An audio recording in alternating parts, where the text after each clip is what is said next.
পানি, একটু পানি। আকাশ, তুই কি ঘরে আছিস বাবা?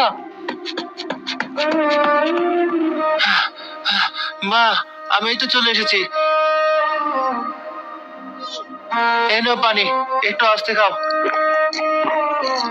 ডাক্তার চাচা আজ আসতে চাইলেন না, অনেক অনুরোধ করলাম, কিন্তু হাতে টাকা নিয়ে বলে মুখের উপর দরজা বন্ধ করে দিলেন।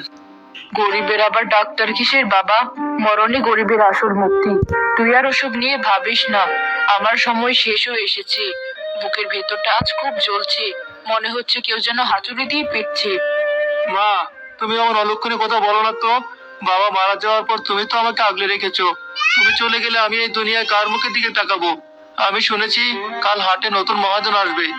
আমি মনে স্বপ্ন কাঠ বেচে কিছু টাকা পাবোই। কাঠ বেচে দুমুঠো চাল জুটবে, কিন্তু আমার এই যক্ষা রোগের ওষুধ জুটবে না। তুই মিছি মিছি নিজের শরীরটা শেষ করছিস। সারাদিন বনে বনে ঘুরিস, ঠিক মতো খাস না। তোর চোখ গর্তে ঢুকে গেছে। মা, আমি আজ সন্ধ্যায় গ্রামের মোড়ে শুনে এসেছি এক আশ্চর্য কথা। গ্রামের পশ্চিমের ওই মায়াবী জঙ্গল, যেটাকে সবাই নিষিদ্ধ বন বলে, সেখানে নাকি এমন এক নীলদিঘি আছে যেখানে জাদুকরের নীলপদ্ম ফোটে। ওই ফুলের একটা পাপড়িও নাকি অনেক দামে বিক্রি করা যায়। শহরে কবিরাজরা ওটা অন্য হয়ে খোঁজে। খবরদার আকাশ, ওই জঙ্গলের নাম মুখেও আনবি না। এটা মানুষের জায়গা নয়।